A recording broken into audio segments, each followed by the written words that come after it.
आरोग्य सुदृढ व निरोगी राहण्यासाठी लहान थोरांना व्यायामाची गोडी लागावी म्हणून, तसेच पोलीस व सैन्य भरतीसाठी प्रयत्नशील असलेल्या तरुणांना व्यायामाची सुविधा उपलब्ध व्हावी म्हणून शासनामार्फत गावागावात चांगल्यापैकी व्यायामशाळा बांधून त्या व्यायामशाळेत व्यायामासाठी लागणारे चांगले साहित्य दिले आहे.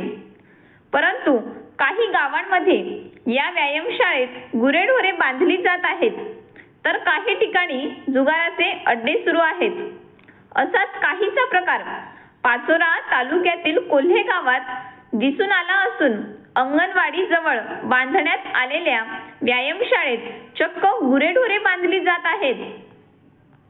यामुळे दुर्गंधी पसरली असून अंगणवाडीत येणाऱ्या लहान लहान मुलांना दुर्गंधीचा सामना करावा लागत असून व्यायामाची सवय करणाऱ्या तरुणांची व्यायामाची व्यवस्था बिघडली असून या गुरेढोरे बांधणाऱ्यावर कारवाई करण्यात यावी अशी मागणी केली जात आहे.